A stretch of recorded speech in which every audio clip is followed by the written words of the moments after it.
I've heard death over the radio 100 times, soldiers screaming, gunfire choking the line, but nothing prepared me for that one phone call. The voice trembled. Sergeant Mason, your twin daughters and your son were found in a burned vehicle outside Highway 14. For a second, the world tilted. My uniform felt too heavy. My heartbeat turned into static. Hit like, subscribe for more betrayal stories, and comment your city or country. They told me it was an accident, but accidents don't leave 3 bullet holes in a child's chest. My CO, Colonel Ryder, slipped me a 48-hour pass. Handle your family matters, soldier.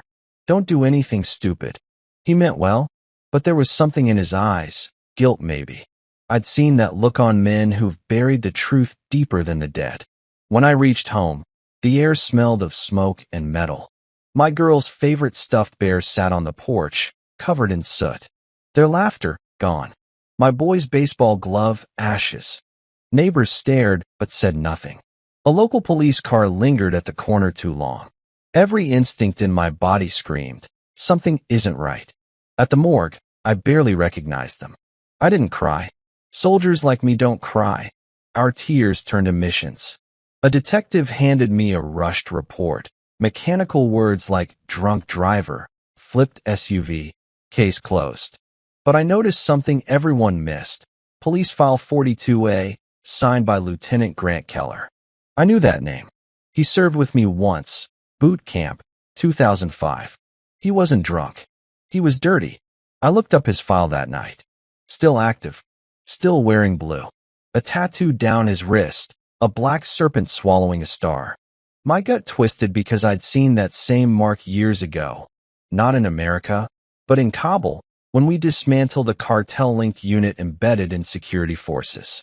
Back then, some of those traffickers escaped justice. I never thought they'd crawl back under badges. At my kid's funeral, 20 police officers stood stiff under rain, pretending respect. I watched their boots line up perfectly, like formation practice. These weren't grieving men. They were a squad, disciplined, deliberate, quiet. My muscles tensed with every salute. Brooke, my wife, didn't meet my eyes. She kept holding the folded flags too tight, her fingers trembling. When they lowered the coffins, she whispered only one thing. You should have come home earlier. That line stung deeper than any bullet. After the burial, a man in a gray hoodie approached me through the mud. He looked terrified, kept glancing over his shoulder. Without a word, he pressed a small flash drive into my palm and said, "Don't trust the report." Then he was gone, swallowed by the rain. I went home, locked the door, and played what was on that drive. It was footage, police dash cam, unregistered. It showed 3 masked officers dragging 2 young girls out of a van. A 4th officer aimed a gun at the windshield where my son sat. My throat went dry. On their sleeves, the same black serpent tattoo. The timestamp said 2:47 a.m. The same time the official report claimed the SUV flipped. They killed my kids and cleaned the scene like professionals. I slammed my fist into the wall until the drywall cracked. Then the soldier in me took over, steady breath, cold focus, mission mode. I wrote 4 words on the mirror above my sink. Find the 20. Finish it. People think revenge is rage. It's not. It's endurance. It's discipline shaped by heartbreak. As I packed my duffel, I caught my reflection, tired eyes, steel jaw, the same face I wore in the desert just before a breach. I wasn't chasing blood. I was chasing every truth buried under that uniform blue. When I turned off the light, my phone buzzed, a message from an unknown number. They know you got the footage. You won't live 48 hours. I stared at the glowing screen and whispered, they're right about the hours, but not about who won't live them. The rain hadn't stopped since that night. It dripped from the church roof, sliding down the black ribbons tied to the gate. Rows of uniforms, neighbors, officers, strangers, all staring like they were watching a play instead of a funeral. I stood beside 3 coffins, 2 small, one still too big for a 14-year-old boy. My hands shook, not from grief but from control. When soldiers crack, it's never loud. It's silent. Sorry for your loss, Sergeant, said a man in a police uniform. Tall, jaw tight, voice polished. His badge read Lieutenant Grant Keller. I looked at his wrist. A black glove covered the tattoo, I remembered. Yeah, I said quietly. Loss is everywhere these days.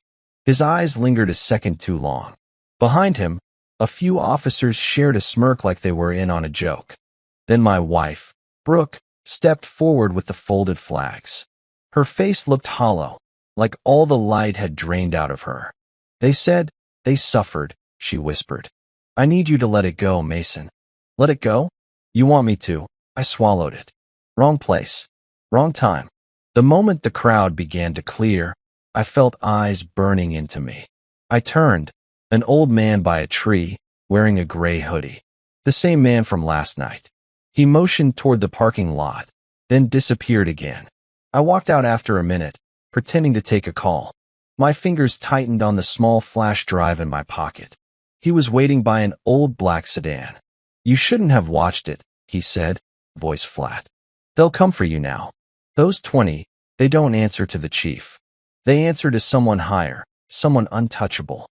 Who are you? No one anymore. He handed me a paper. Names. Places. That's all I could get before they erased me. Before I could ask more, he turned and melted into the crowd. The paper listed 20 names, all badge numbers, not personal.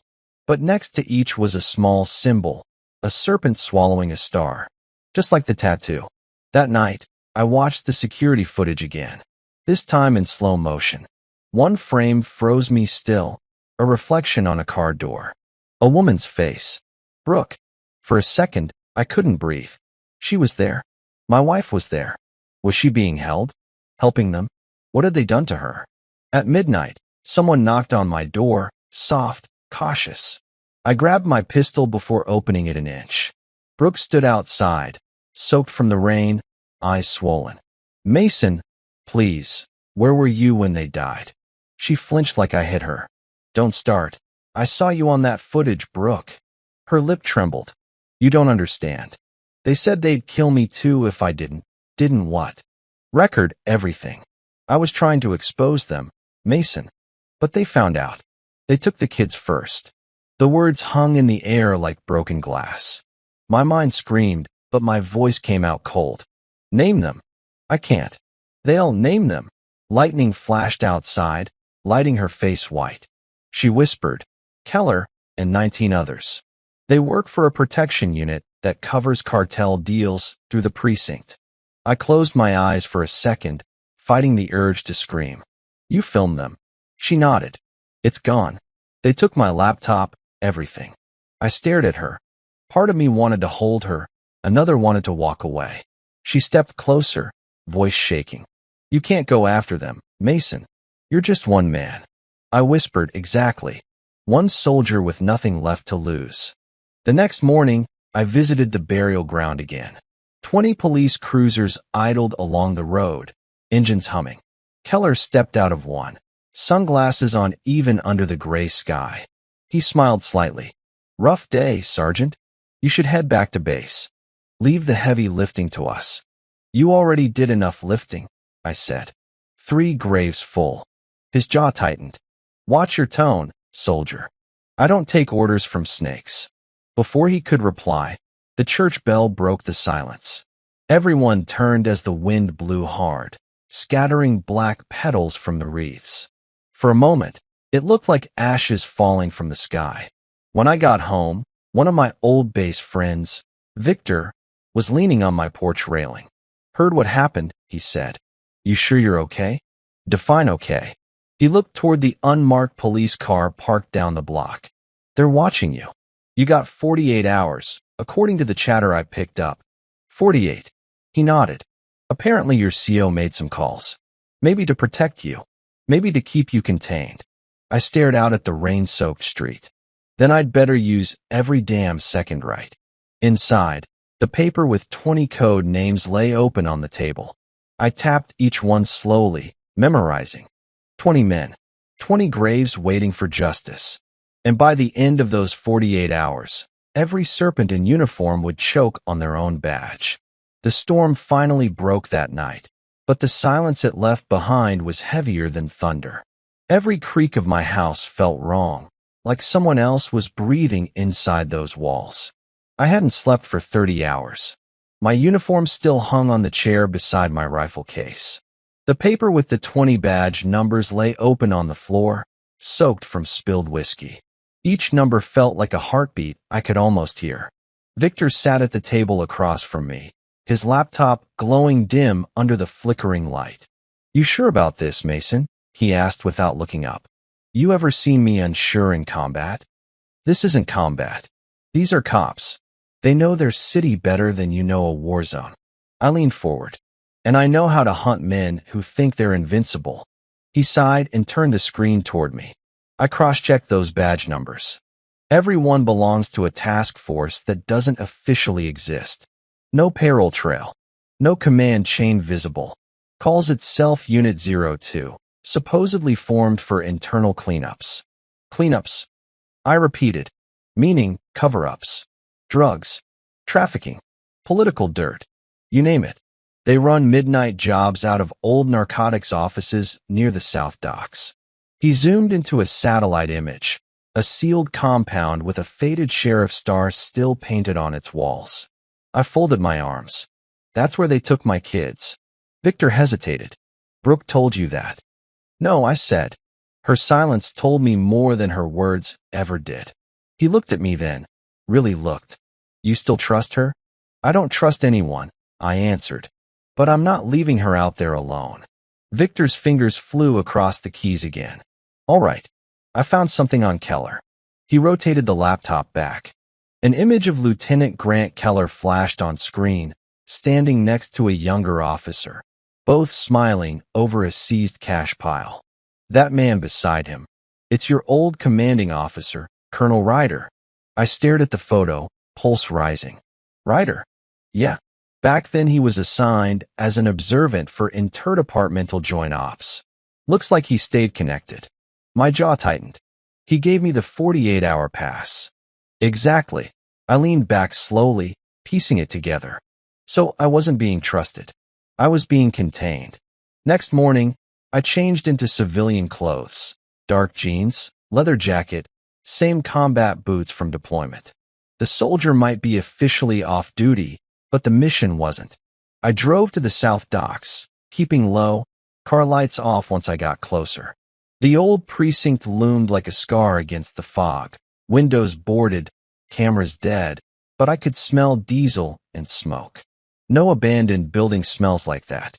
I parked under the bridge, slipped out quietly. My instincts kicked in. Scan left, shadow right, count windows, mark exits.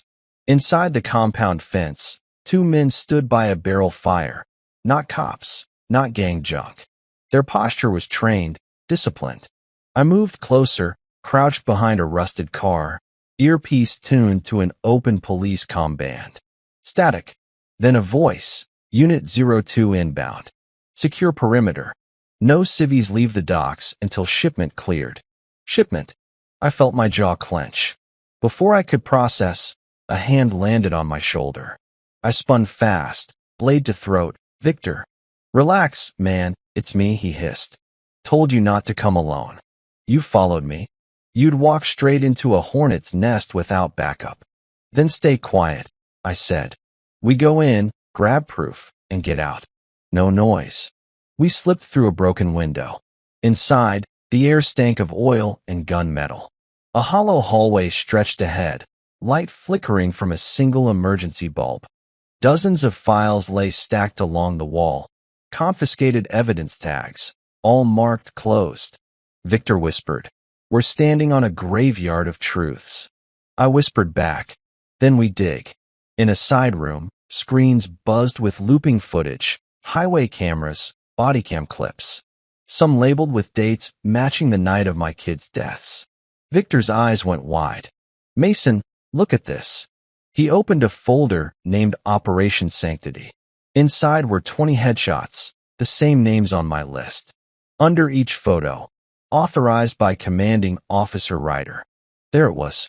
Black ink, digital proof. The pass he gave me wasn't sympathy, it was time. Time to cover his own operations.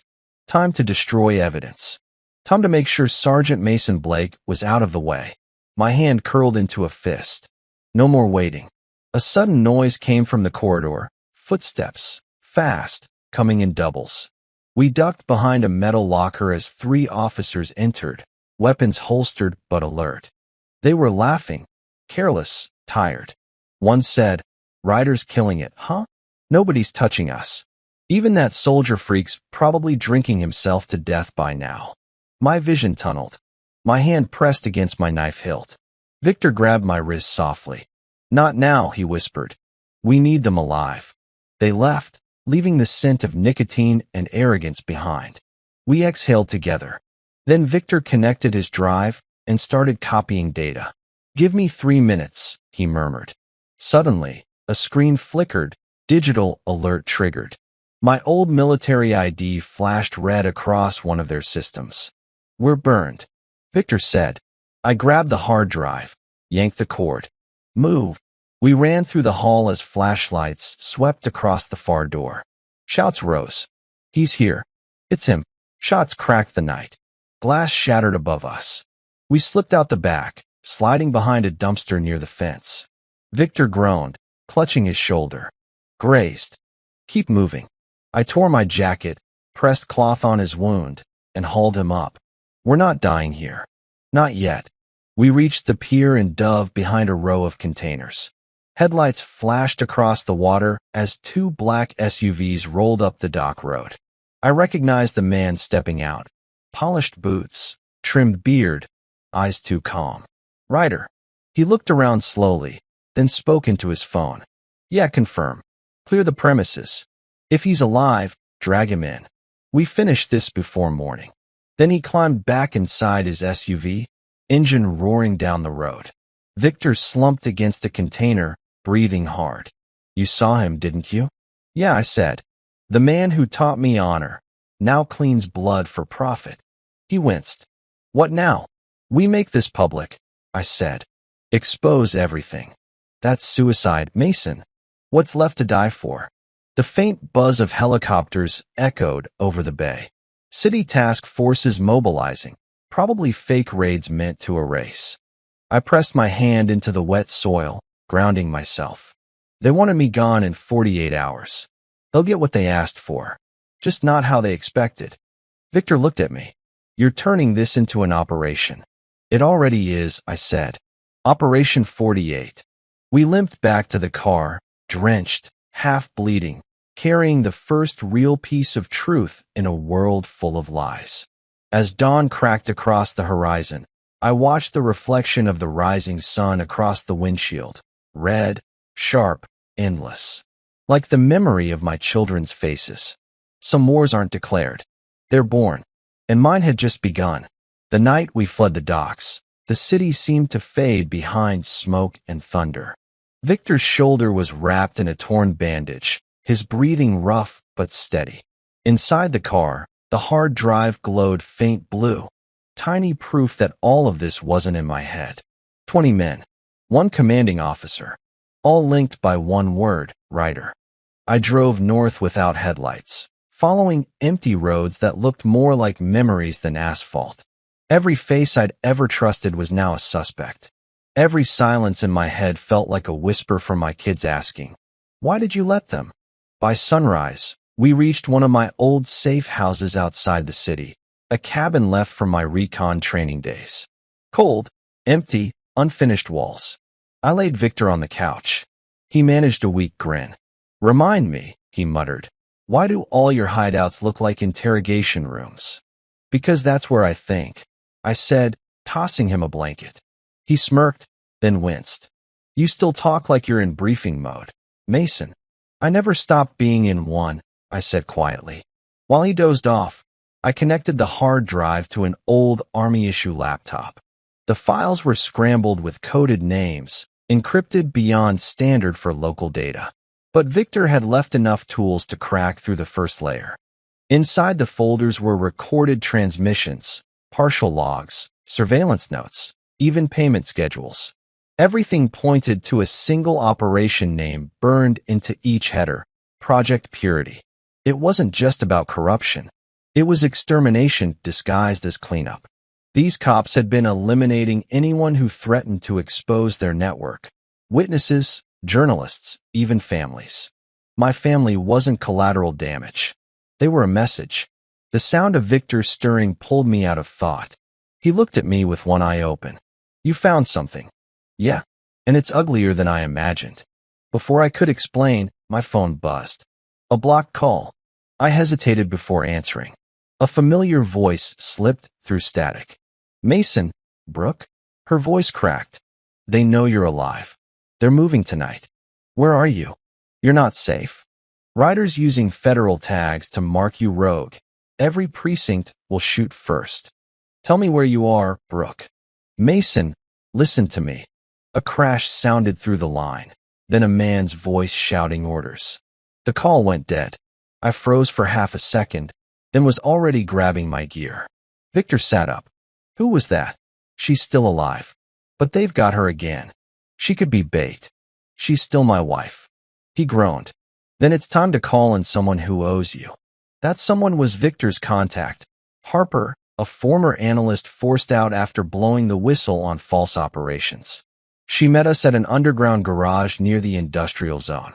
Small, sharp, eyes like winter. I heard you've got ghosts in uniforms, she said quietly. 20 of them, I replied, and one commander pulling the strings. Ryder. My silence answered her. She drew a deep breath. Then you're fighting a machine.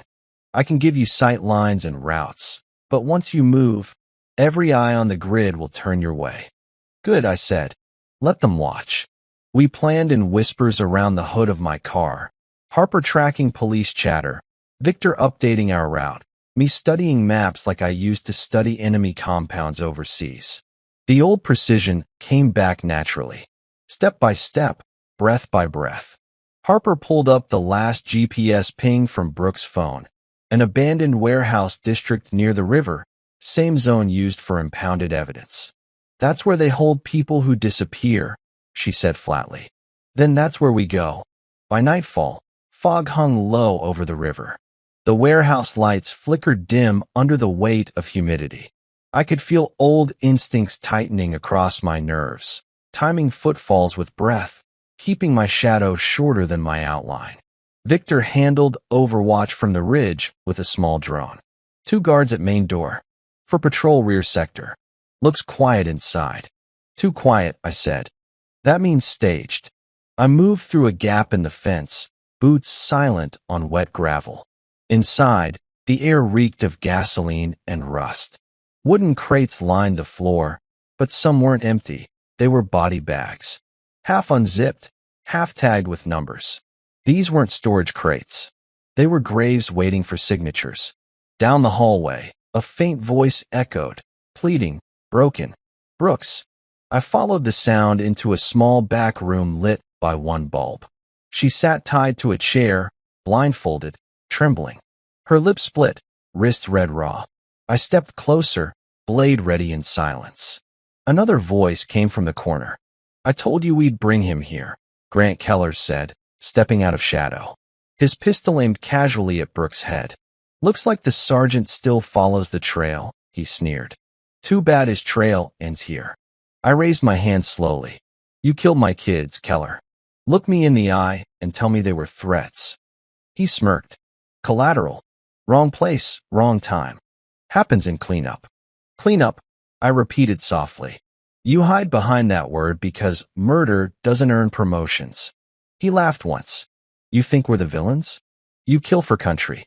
We do it for stability. Difference is, I cut him off. The difference is, I bury the guilty. The click of a rifle echoed from above. Victor's shot shattered the bulb. Darkness swallowed the room. Gunfire exploded. I grabbed Brooke and dove behind a crate. Keller's curse echoed through smoke. When the light returned, he was gone.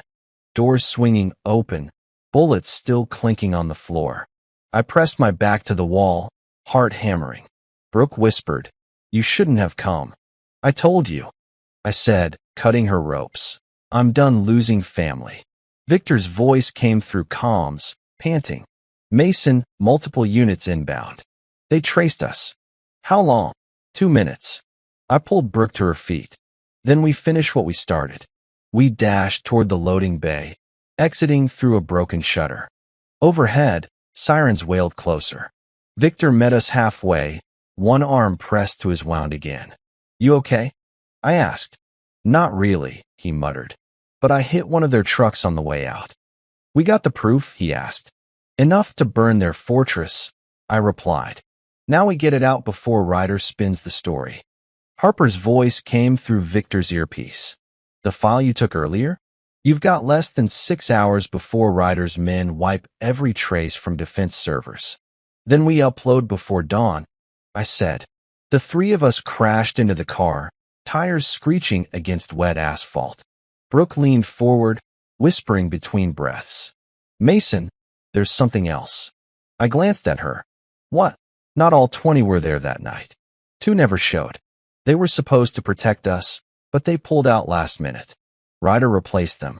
And they're still alive. She nodded. They won't stay that way if Ryder finds them first. I looked at the clock. 20 hours gone, 28 left. Every second now felt like someone breathing down my neck. Victor exhaled. We're burning daylight we don't have. Then we hunt faster, I said. Behind us, the city glowed faint red through the rear mirror like the world catching fire again. I pressed harder on the accelerator. They took everything I loved, I whispered. Now I'm taking back every truth they buried. None of us spoke after that. We didn't need to. The only sound was rain hitting metal and the heartbeat of war returning to my chest. The city never slept, it just changed uniforms. Under daylight, it wore traffic and business suits. Under darkness, it hid behind badges and silence. My war wasn't overseas anymore. It was right here, stitched inside the system I once saluted. By the time we hit the downtown edge, the early light had gone gray. Victor sat in the front seat, jaw clenched against pain. Brooke sat quietly in the back, eyes hollow, fingers tracing my dog tag like she was searching for forgiveness inside its cold metal. We leaked this data, Victor said, and Ryder spins it as stolen intel by a rogue soldier. He'll bury you before sunrise. I looked out the window. Then we don't leak. We aim it. Where? At the one place still run by truth, the uniform I wore. He frowned. You're going back to base? I nodded. Ryder used my past to silence me. I'll use his own clearance to unmask him. At Fort Peterson, the gate guards stiffened at my approaching vehicle. They scanned my ID, hesitated, then waved me in without a word. That silence said enough. They'd been told to watch, but not interfere. Inside, everything looked the same. The hum of drills, the crisp echo of boots, the illusion of order. But behind that, I could smell the rot of loyalty gone stale. We parked near the comms building. Victor stayed behind, setting up the relay while I walked toward the operations wing.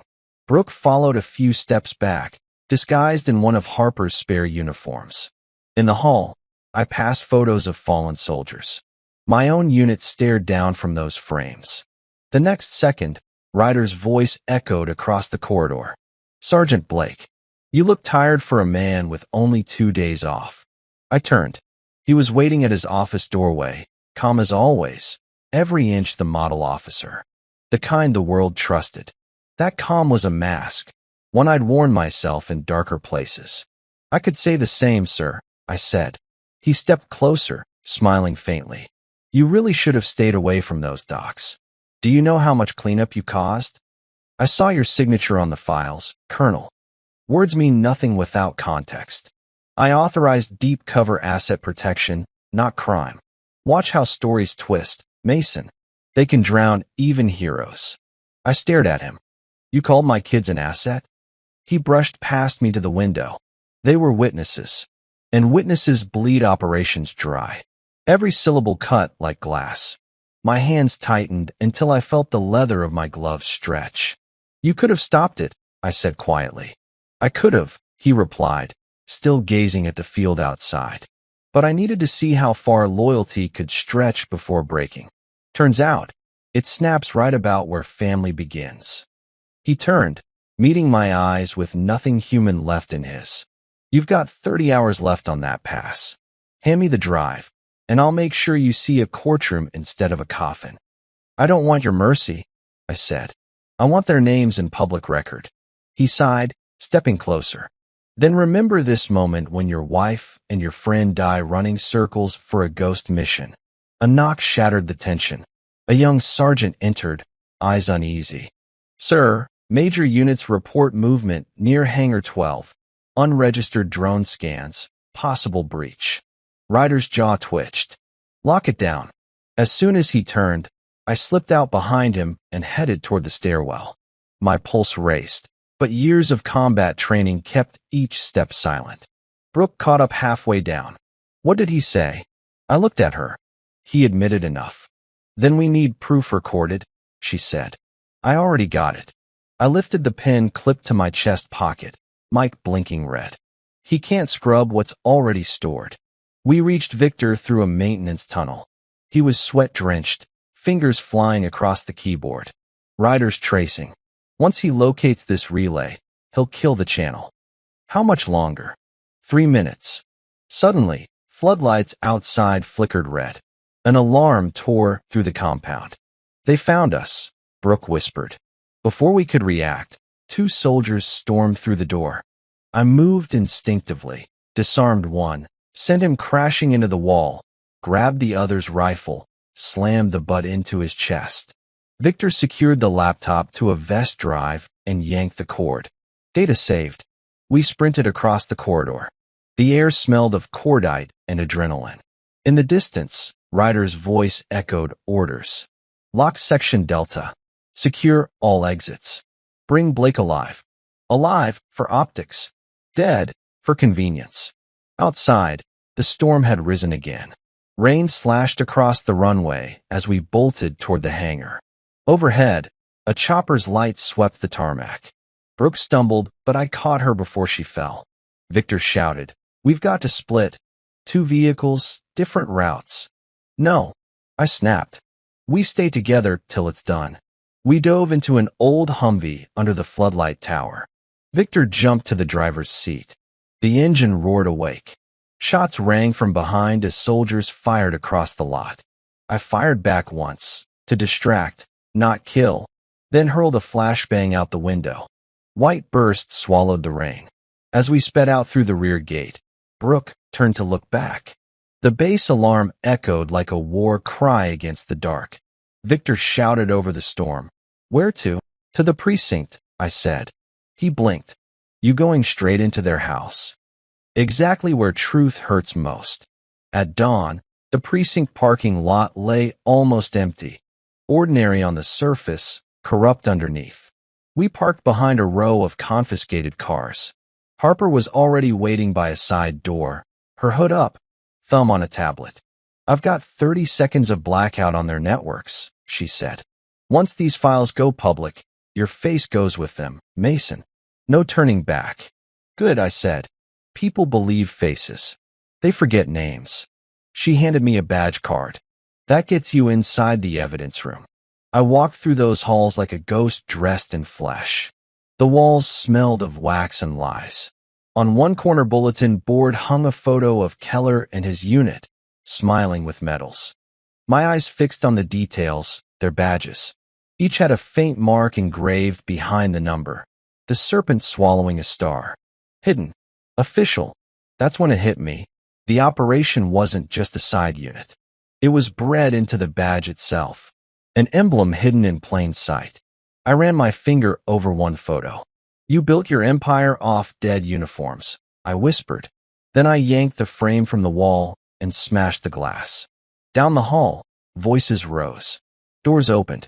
Keller stepped out, bruised bandage on his cheek from the night before.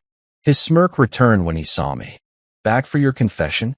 I raised an identical badge, the one Harper cloned. "No, back for your rank." He reached for his weapon, but I fired first, a non-lethal burst to the shoulder, knocking his pistol away. He hit the floor, groaning.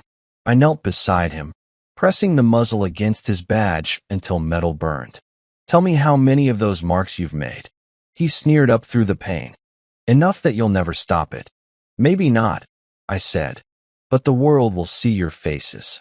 I cuffed him with his own restraints, dragged him to the evidence counter, and left the flash drive right there under the main camera. Then I hit upload. We reached the car seconds before the first sirens turned inward. Every speaker in the precinct burst alive as the files streamed on local feeds. Names, footage, bank accounts, every dirty cop tied to Ryder's operation. No rumor, no denial, only truth. As we sped away, Victor looked back, eyes wide. You actually did it. Not yet, I said. Ryder's still breathing. Brooke whispered from the back seat. Then where does he hide now? I looked at the clock on the dashboard. 24 hours left. And I know exactly where the Colonel buries his ghosts. The storm behind us glowed with red and blue lights, sirens tangled in chaos. Ahead, nothing but road and vengeance. The city erupted before sunrise. Every screen, every feed, every public frequency played the same footage. Keller, Ryder, the serpent-marked badges. Truth had finally broken through the surface, and for a brief, burning moment, I felt like my children's voices were echoing across the airwaves, demanding justice. But moments like that don't last. Within an hour, new orders hit the grid. Sergeant Mason Blake, AWOL. High security threat. Suspected of treason and homicide. Ryder moved faster than I thought. He was turning the system I'd bled for against me. We were holed up in a small safe house across the bridge that Harper managed through old contacts. The room smelled faintly of gun oil and cold coffee. Victor was seated across from me, cleaning his wound in silence, the TV flickering between news anchors trying to make sense of the chaos.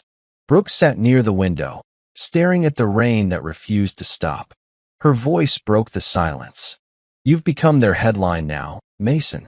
They'll spin this until everyone believes you're the villain. I didn't answer. I couldn't. I was still rereading Ryder's military memo on my tablet. Official, precise, merciless. The kind of paperwork that could turn a patriot into a traitor on paper before breakfast. Victor muttered, he really did it. He used your loyalty as camouflage. Yeah, I said. And now he's using my record as his shield. Brooke turned toward me. You can't face the whole military, Mason. I'm not facing all of them, I said softly. Just the one they all trust. She shook her head. You're talking about killing Ryder. No, I said. About making him confess the same way he made me lose everything. Publicly, painfully.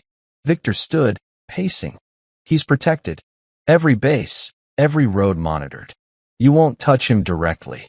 That's why you're going to help me find another way. He sighed but nodded. I might know someone, an old tech commander, Ian Cross. He was part of Ryder's early Joint Task Unit, but got thrown out over hacked communications. He's been living off-grid near the Northern Ridge. If anyone's got a loophole in military command encryption, it's him. Then we find him. By the time we reached the ridge, fog coated the tree line. The cabin looked abandoned until we knocked twice, and a shotgun barrel answered through the crack. State your business. I'm looking for Ian Cross, I said. The barrel didn't lower. And who's asking? Someone who used to salute Ryder.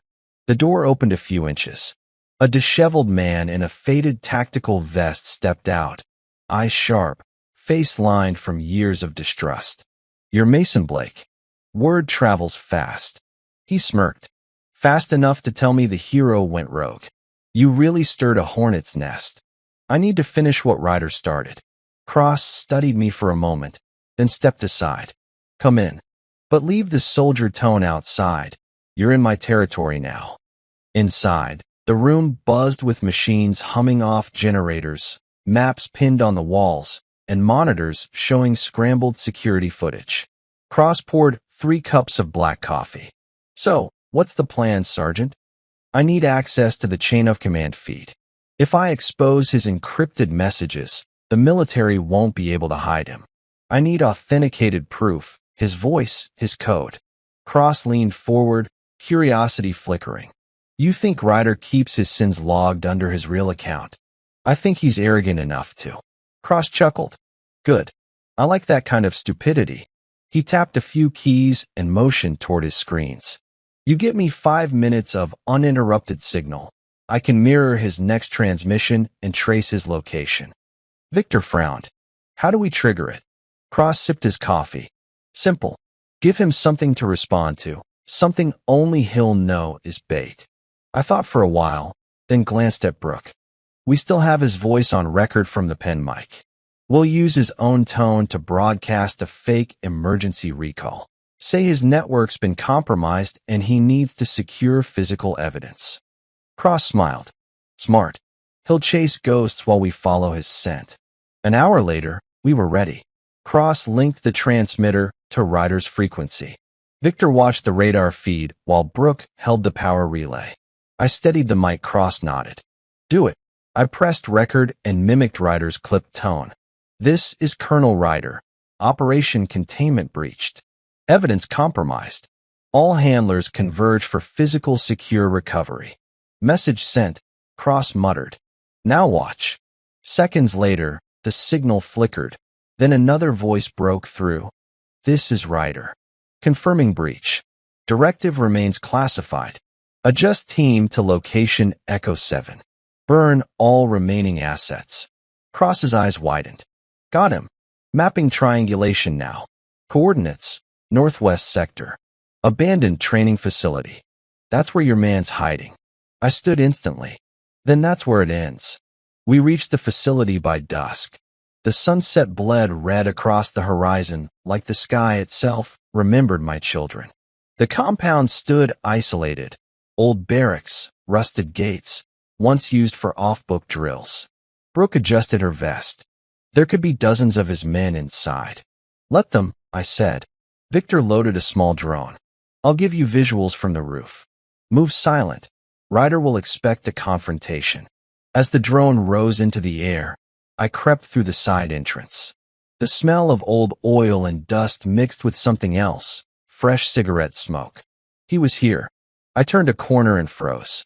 A photo wall lined the hallway, portraits of recruits, training moments, medals.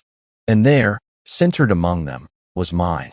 Underneath, Ryder's handwriting, loyal till broken. My chest tightened. Every memory, training runs, briefings, the handshake when he pinned my last medal, felt rotten now. I pushed forward, heart steady but cold. In the control room, Ryder stood over a table of files. Alone. He didn't look surprised when I entered. You always were predictable, Mason. Guess that's why you kept me around. He faced me with a faint grin. You brought chaos to my system. You think exposure changes anything? You'll be forgotten long before my men fall. I don't need to outlive your men, I said. Just outlive your lie. He reached slowly for his sidearm, but I was faster. My gun met his forehead. Do it, he challenged. Kill me. Add one more name to your own corruption story. I hesitated. He smiled wider. Thought so. You have discipline, Mason. It's your curse. From behind, a crash echoed, Victor shouting. Dozens of red dots blinked around us. Squad lights filled the hallway. Federal uniforms this time, not Ryder's. They swarmed like shadows. Ryder stepped back and raised his hands. See? Justice always resets itself. Before they could speak, Harper's voice cut through my earpiece. Mason, stay silent. National feed is live. Everything around you is broadcasting. I blinked. What? His signal mirror, it's looping globally. I looked at Ryder, whose smirk faded when he realized the same. Every word he'd said, every confession, broadcasted out across every active channel, military and civilian alike. For the first time, he looked afraid. The agents closed in, shouting commands. Victor limped toward me, whispering, You got him, Mason. You really got him. But I barely heard. I just watched Ryder's expression, like watching a storm realize it lost control of its own thunder. Hours later, we watched from the highway as the helicopters circled the compound. Brooke leaned her head against the window, silent tears cutting through the dirt on her cheeks. Victor exhaled softly. Now what? I looked ahead. We wait. Let the world do the rest. On the radio, Reporters spoke Ryder's name like a cautionary tale. Nation's decorated colonel under federal investigation. 20 confirmed officers arrested. Evidence recovered. I turned off the volume. We're not ghosts anymore. The road stretched endlessly forward. I could almost hear my son's laugh in the wind, faint but present. Revenge was done. What came next? Maybe healing. The storm ended that night, but the noise inside my head never did. When you spend your whole life serving a nation, you don't expect to become its target, even after the truth sets you free. We stayed off-grid for 2 days. No phones, no signals, just the sound of the wind cutting through an old cabin we found near the river. Victor's shoulder wound had reopened, staining his shirt dark red, but he refused to rest. Brooke helped clean it with the same quiet determination that used to make her strong at Army family briefings years ago. Only now, her eyes carried a guilt that time couldn't wash away. "You should hate me," she said finally, her voice barely rising above the creek's hum outside. "I don't have enough left to hate anyone," I said. She turned toward me, tears unshed. If I'd gone to the police earlier, maybe. They were the police, Brooke, I interrupted. You would have died alongside them. She looked down, silent, broken. Victor coughed weakly. You two can fight about guilt later. For now, we need to figure out how to make this permanent. Ryder's not the type to stay down. He's got friends who'll clean the mess if we walk away now. I nodded. Then we ended for good. That same night, Harper reached us over an encoded line from a hidden network. Her voice crackled through Victor's tablet. You three just sparked a wildfire. Every news outlet's running the story, but the department's trying to spin it as a rogue asset takedown. Your name's half cleared, half hunted. They can't decide whether to crown you or crucify you. Typical, I muttered. There's more, she said. Ryder's in federal custody, but he hasn't said a word. He's waiting for a deal, something big enough to drag you back in. I clenched my jaw. He still thinks he's in control. Brooke whispered, You think he'll talk? Not unless it benefits him, I replied. He'll trade secrets for silence. They'll protect him to protect themselves. Victor looked up from the couch. So what's the play, Sergeant? I stared into the dying fire. He took my kids' voices. I'll take his. 2 days later, the country already forgot the details but remembered the headline. Decorated Colonel denies allegations. Claims conspiracy of revenge by former soldier. The media machine spun exactly how Ryder wanted. His lawyers painted me as a grieving soldier who lost control. That was fine. I'd been underestimated before. We broke into the idea slowly. Harper guiding us from the digital side. Victor securing transport. Brooke running local sweeps. The plan was simple and brutal. If Ryder wanted silence, we'd give him a stage instead. The federal building where they held him was supposedly secured. It had more cameras than personnel and more secrets than walls.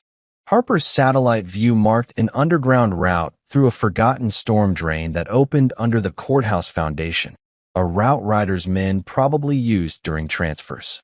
By dusk, we slipped into that tunnel, Victor leading, flashlight in hand, Brooke following closely behind me. The walls smelled of iron and age. Rats scurried somewhere ahead, spooked by the sound of our boots. When we reached the final grate, I could hear faint voices above us. Ryder's.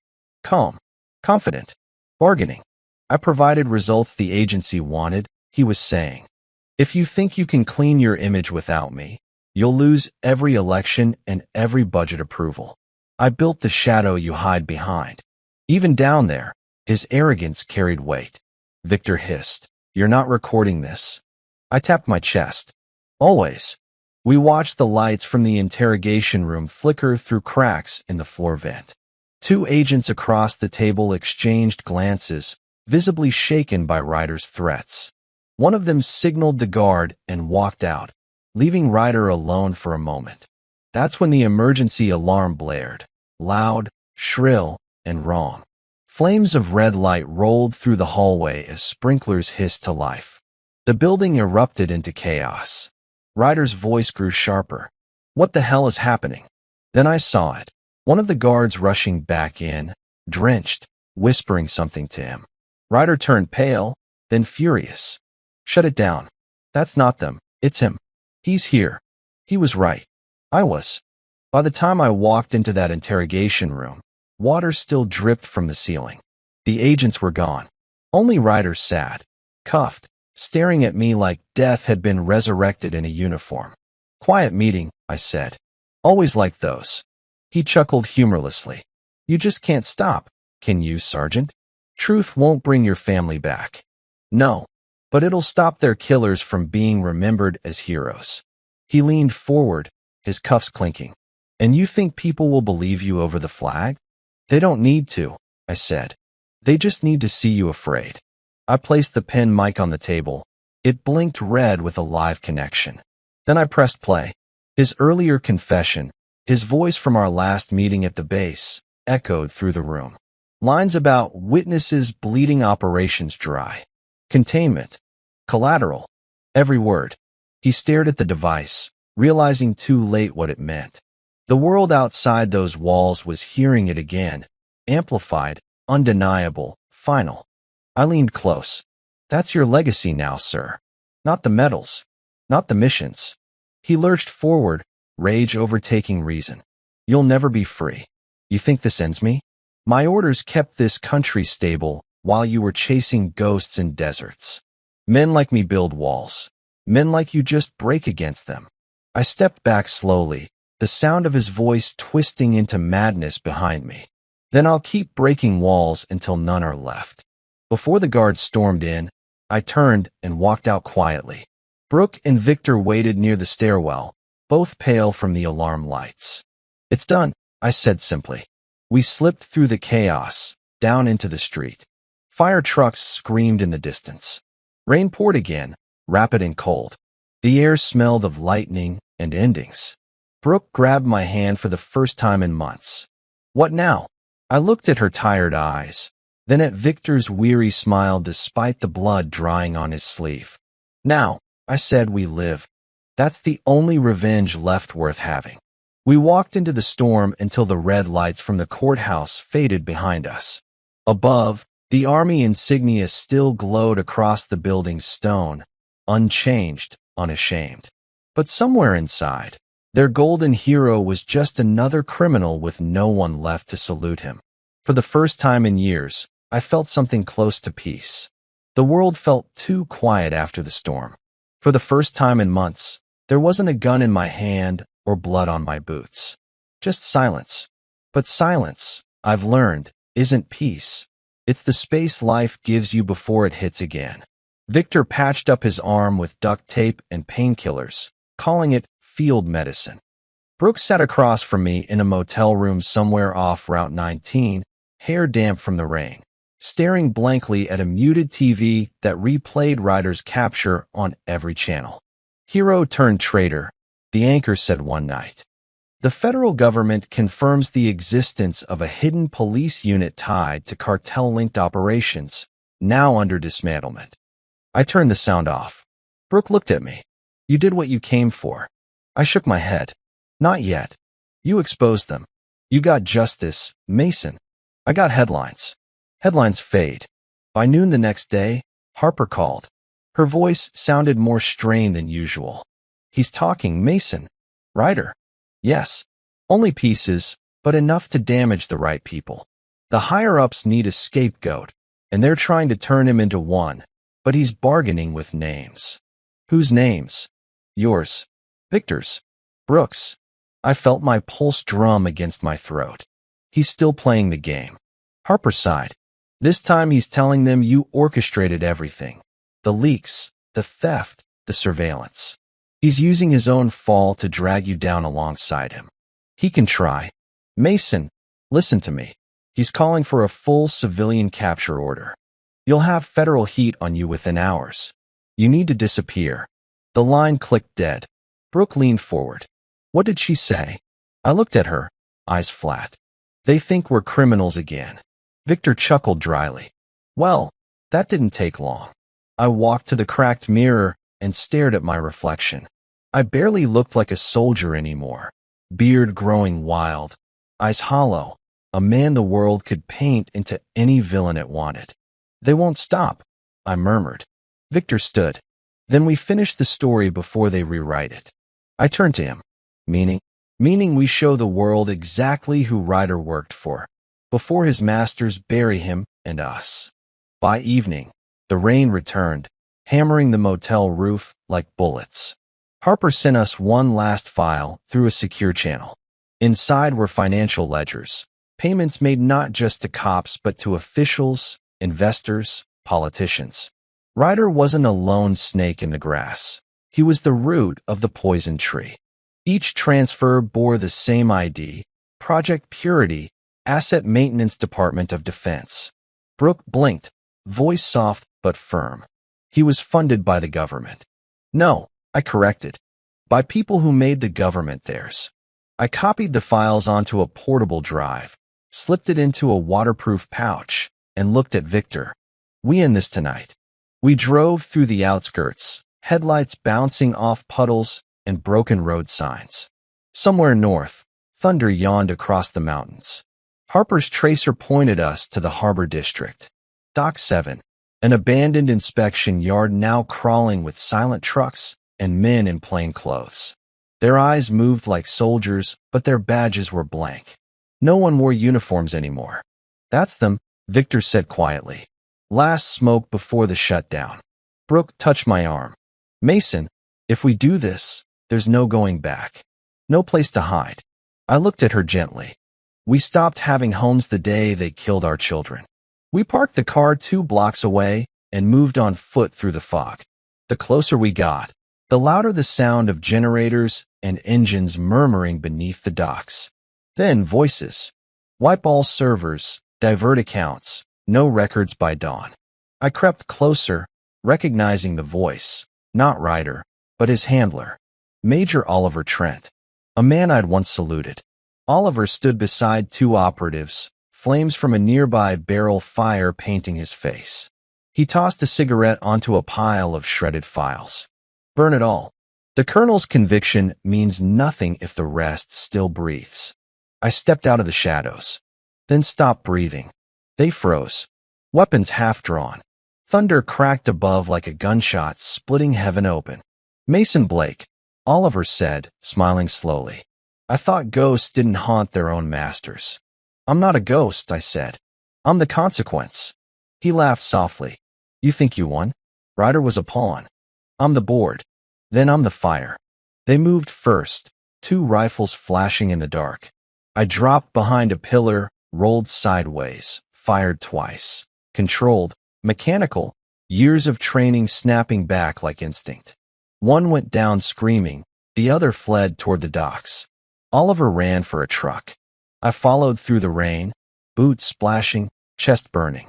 The world narrowed to the pulse in my ears, the smell of gasoline, and his retreating steps. He dove behind the cab of a freight loader, firing blind. Bullets sparked against metal. I circled, climbing a crate, and jumped down hard, disarming him before he could aim again. He crashed into the mud, gasping. You can't erase this machine. You'll die buried by paperwork. I knelt, shoving his face into the dirt. Maybe, but you'll die honest for once. I slammed his own recorder beside him, red light blinking on. Tell them the truth. You wouldn't start talking, I said slowly, pressing my knee to his throat. Tell them about Project Purity. Tell them who signed it. He coughed, panic breaking through his arrogance. Fine. It was their program. Homeland, Defense, Internal Affairs. They all wanted it gone when it turned bloody. We just, say the names, I growled. Vaughn, Cassidy, Klein, all of them. We just followed orders. I rose, grabbed the recorder, and stepped back. Exactly the problem. He struggled to his knees, glaring. Where will you run now, soldier? I'm not running, I said. I'm finishing. I left him there, breathing, broken, proof trembling in his own hands. By dawn, Harper's face appeared on a nearby diner TV. Leaked confession from federal official confirms government involvement in Rowe police network case. Public outrage demands open tribunal. Victor leaned back in the booth, blood seeping through his bandage again. That's it, man. They can't bury you now. Brooke looked at me, eyes softer, lighter. So this is how it ends. I looked out the window where the sun finally cracked through gray. No, this is how it begins. Because someday, someone will ask how a soldier became a shadow and still found his way into the light. And the only answer I'll have left is the truth. For my twins. For my son. For the kind of country they deserved. Morning broke with sirens. Not from pursuit this time, but from panic. Across every city, news trucks, helicopters, and digital alerts boiled through feeds faster than the government could censor them. The confessions from Major Oliver's recorder hit every outlet. Words like classified, covert cleanup, unauthorized homicides echoed through the nation. 20 names, 20 badges, 20 careers now ashes under the sunlight. From our motel window, I watched the chaos unfold with coffee gone cold between my hands. Brooke leaned on the doorframe behind me, whispering, "They're calling it the 48-hour purge." I nodded once. Fitting. They named you too. I figured. They're calling you a vigilante hero. I'm just tired. Victor laughed softly from the kitchen counter, one hand clutching his patched shoulder. Soldier goes to war with dirty cops and breaks the system. Sounds like a movie. Shame we don't get paid for it. I looked at him. You still think it's over? He hesitated. You don't. When men like Ryder rot, others crawl up to replace them. By noon, Harper joined us, covering her hood under the rain. The storm hadn't quit since this all began.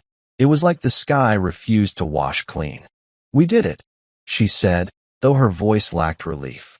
They've suspended the entire department chain from top down. Half the city commands under federal watch.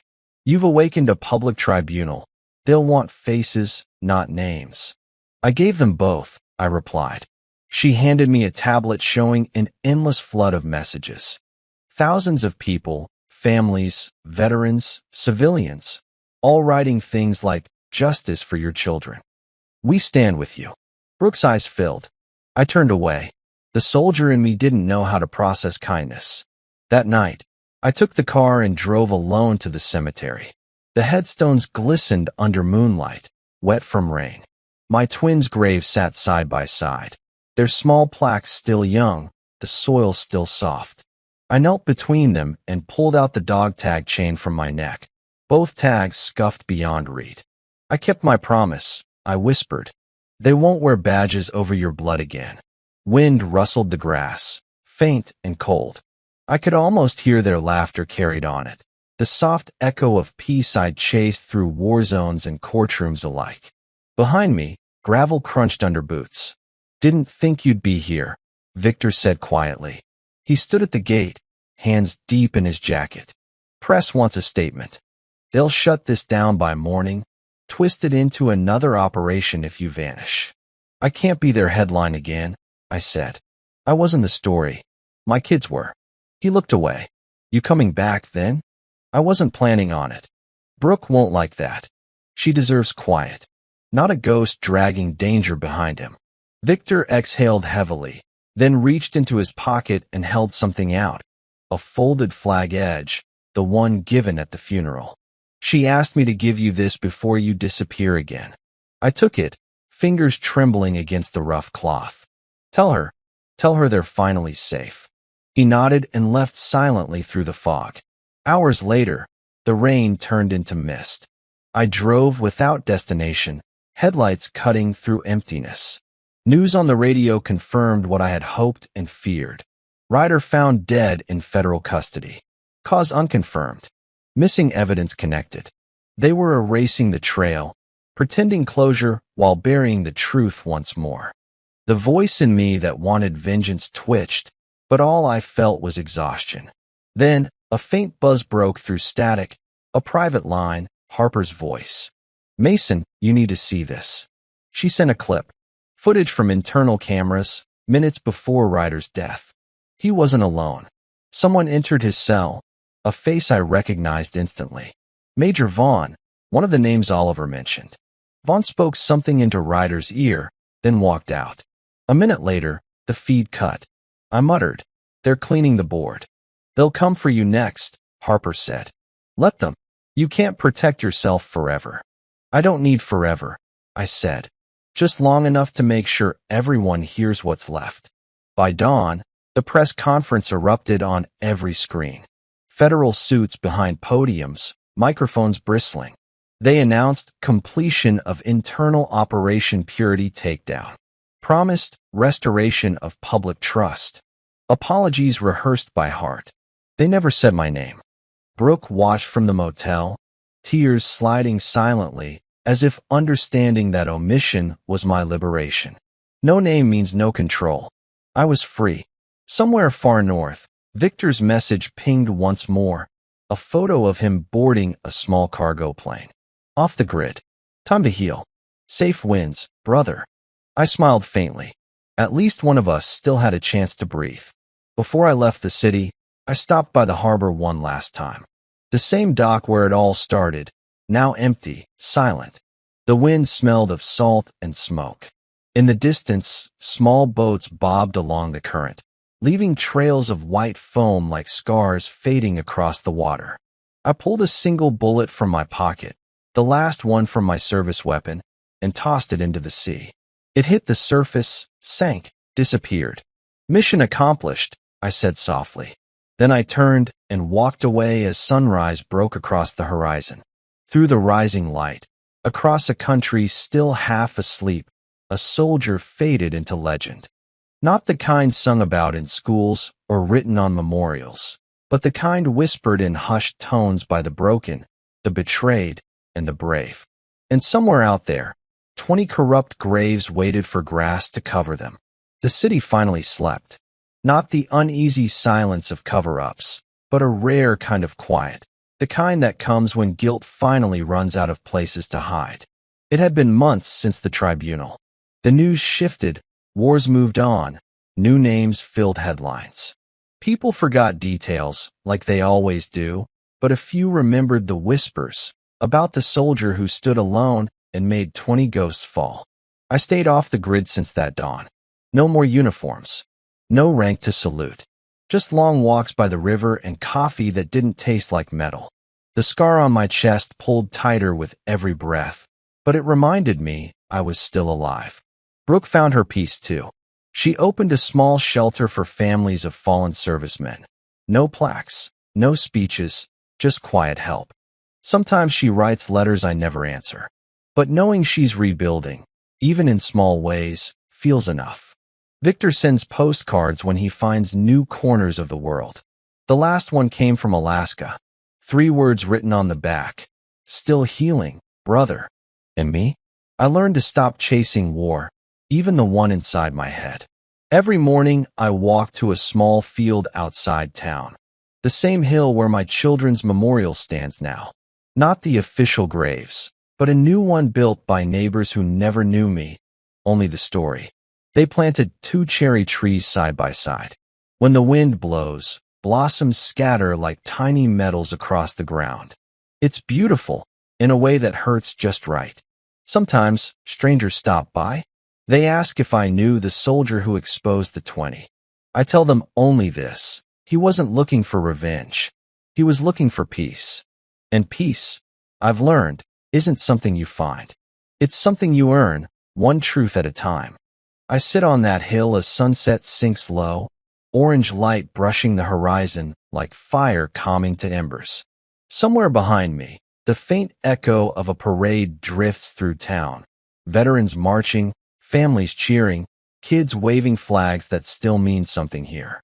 A quiet parade for the living and the lost. I close my eyes and smile. My mission's done. My ghost can rest. But before I go, I have one question for you. If life ever tested your loyalty, would you protect what's right even when the uniform turns against you? Think about that. And now, if you've walked this journey with me till the end, hit that like button gently, subscribe if my stories touch your heart, and tell me in the comments where you're watching from. I truly want to know. Also, let me know what kind of stories you want next. Emotional, revenge, love lost, or military sacrifice. I'll bring them alive, just for you. Until next time, stay strong, Stay kind, and take care of the peace inside you. See you again in another epic, thrilling revenge story, where truth never dies quietly.